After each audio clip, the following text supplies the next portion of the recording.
I am a strong believer that any Pokemon can be good if it fits a specific role. Today, I went to the depths of the usage stats to find exactly that. Hello, everyone. I am Ryan, and today we are going to be going over my top 5 unique Pokemon that deserve to see more usage in Series 2. Okay, so we're going to start things off here. We're going to start things off with Mimikyu. And Mimikyu is probably the most common Pokemon that's going to be on this list by far, I would say. Everything else is a little bit more niche, but I do think Mimikyu is severely underused right now, and I wanted to talk about a little bit why.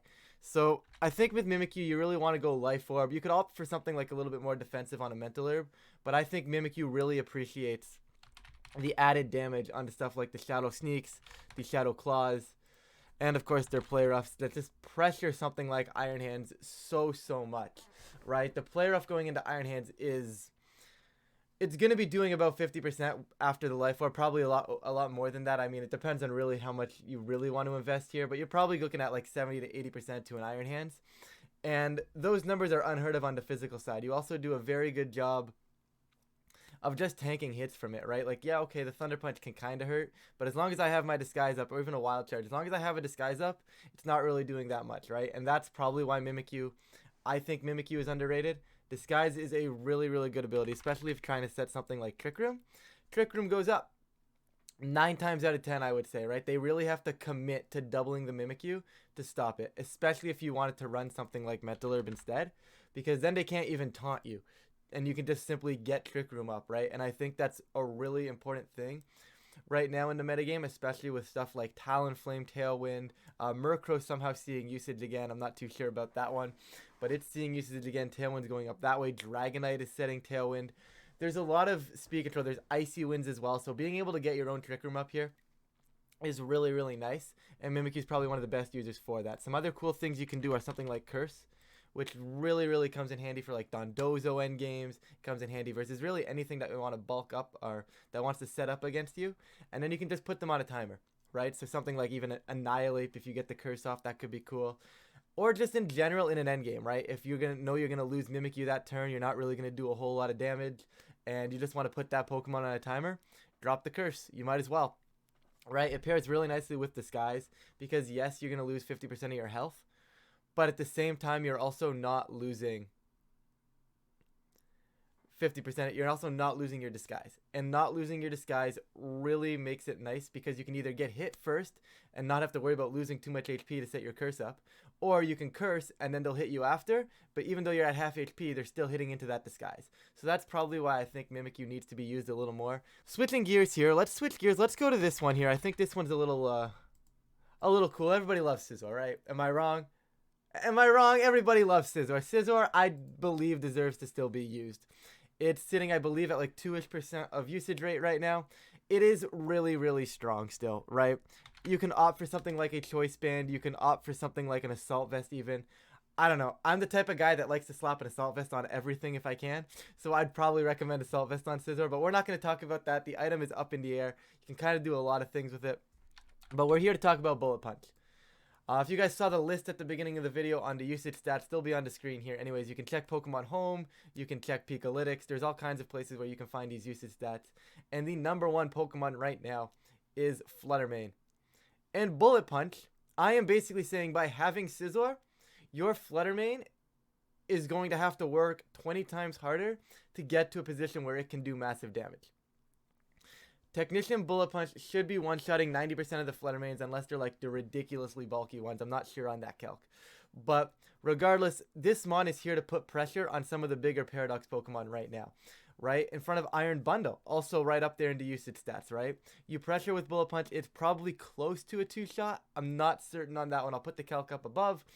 But regardless, if Iron Bundle wants to hit you, it has to. And I mean has to. Click Hydro Pump, and that's 85% accurate. And Iron Bundles do not want to be relying on Hydro Pump to take down a threat. Yes, you're going to have to click it at some point to deal with those fire types, to deal with those ground types, but you don't want to be clicking Hydro Pump immediately and risking your entire game on turn 1. Now, some people will, but even if they hit the Hydro Pump, it's not going to kill you, right? And I think if you do slap the Assault Vest on, like I was saying earlier, you just kind of sit there. You know, they don't actually kill you.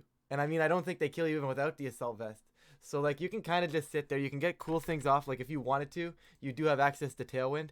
I think this is more of a desperation Tailwind setter. I don't recommend it, but it's there. It's cool. You could use it. You can go fighting coverage as well. Something like the King Gambits that are picking up in usage. Something like the Roaring Moons that don't have the best defense stat. So you can opt for close combat. Not going to change my background. Thank you, Showdown. Right, you can opt for close combat just to take down those dark types that are super common in the meta. And just stuff like this and putting immediate pressure onto things and onto some of those frailer Pokemon that have seen usage and have spiked in usage because they're just so strong. I think Scizor deserves to be here, and I think it deserves to be in the meta, especially because you can just, I'm 4 times weak to fire. Terra Water. Let's just say I am now resisting your fire type attacks. Now, I don't know if that's optimal, but that's an option, right? And I think Terra just makes Scizor so much more viable because really the one thing that was slowing Scizor down was getting blown up by fire types. You know, you could also rock something like Clear Amulet and Swords Dance, and maybe you do stick with the Terra Water. All of a sudden, is Arcanine really a problem for you? The answer is no. You know, and just stuff like that can really set up Scizor nicely, and it puts a lot of pressure onto the things that are common, right? Like I said, the Fluttermanes, the Roaring Moons, the Iron Bundles, right? It just forces a lot of people's hands, and it does that. And now we're gonna go for now we're gonna go wild. We're gonna go wild, and here you go. Here you go. I'm just gonna let this one sit in for a few seconds, and yes, I legitimately think Frosmoth deserves more usage. I think its ability is absolutely crazy in this current metagame, especially with everything on the special side right now, like the Fluttermanes. You actually take a 3-shot from special Fluttermane because of Ice Scales. You actually can survive Specs Goldango if they don't Terra without needing to Wide Guard or anything like that. So Ice Scales, for those of you that do not know, it lets you take half damage from special attacks. So basically you're sitting here as very, very strong on the special side. If you pair this thing something with like maybe an Arcanine for Intimidate, what really wants to break through you, right? Now you can go Terra Electric, Terra Water, something to resist Goldango. But I would almost recommend, and maybe I'm crazy, but I don't hate Terra Dark as well, just because you get access to this. You can go Struggle Bug. You can actually go Tailwind. Speaking of Tailwind setters, you can go Wide Guard. You can go Quiver Dance. You have so many options with Frosmoth right now. And I think it really fits nicely for the metagame, right? If you go Terra Dark and Struggle Bug, you completely invalidate Indeedee Armarouge. Completely invalidate Indeedee Armarouge, right? You can go Tailwind to set up some of your more neutral speed mons to make them faster if you want. You could set yourself up with Quiver Dance. Wide Guard is a really cool move. If you want to pair it with a Abomasnow, you can go Aurora Veil. I don't recommend that. I think it's too many ice types. One ice type is enough. Let's get that straight. I don't think you need more than that. Giga Drain is cool. Helping Hand is cool. Icy Wind is cool as well. Just a lot of really cool move options here. And the ability just makes you so you actually tank hits. And your special attack stat's good, right? So you actually tank hits. You can potentially get Tailwinds up. And if you pair this with Intimidate, you're fixing your 60 base defense. And I legitimately think it has a niche, and it deserves to be more than 0.05% usage right now. Now I don't know how much of how much the ability fully helps it, but I definitely think it's being slept on and needs to be used. Of course, if you guys are enjoying the video so far, feel free to leave a like and subscribe. It really does help out the channel. 2 Pokemon left. It would be a crime if I didn't talk about Paradox Pokemon specifically. So our next Paradox here, our next underrated Pokemon is Iron Jugulis. I had to throw a Paradox Pokemon into this list, guys. There's so many Paradox Pokemon that just aren't being used, strictly because Iron Bundle, Fluttermane, Iron Hands, Great Tusk, they're all so good right now, right? It's really tough to justify using something like a Jugulis instead or in addition to, right? And I still think Iron Jugulis is a very strong option. Booster Energy goes crazy. You probably want to go Booster Energy Speed, and then you can get Tailwind up, right? So if you go Booster Energy Speed, all of a sudden you're faster than the Fluttermanes, you're faster than the Sash Iron Bundles, and it just allows you to get that Tailwind up, and depending on what you pair beside it, can also help and go crazy. You know, there's just so many opportunities for you to be faster and get a Tailwind up. Just fast Tailwind is never bad, and that's one of the main reasons I think Iron Jugulis is here, right? You go Snarl. You can go Snarl. You can also go something like Dark Pulse as well. I personally like Snarl. I just think if I'm going to use an Iron Jugulis, Snarl is a really strong option because I'm going to be faster than the Fluttermanes. I'm going to be faster than the Bundles. I'm going to be faster than Indeedee and than Armarouge, you know? And Snarl just goes off. And it hits everything decently hard because it's still stab, right? It's still a stab move coming off a base 122 special attack. So it's still hitting really hard. And you can probably close this out with coverage if you wanted to. Maybe Heat Wave, maybe Earth Power. You can go Terra into like Terra Fire for Heat Wave, Terra Ground for Earth Power if you wanted to. Terra Fire or Terra Steel makes sense just to resist that Fairy type damage that's coming back at you from that Fluttermane. But all in all, I think this Pokemon does deserve to be used. You probably also want something like Air Slash or Hurricane. And just having this flying coverage is really, really nice. Like I said, Great Tusk is picking up in usage. You hit that pretty well. And it's just really nice. It's just one of those anti-meta Pokemon that kind of feels like it might have a niche right now if you can kind of get to the right team to support it well, right? Because I don't think Iron Jugulis is a Pokemon that you build around and say, I'm building an Iron Jugulis team.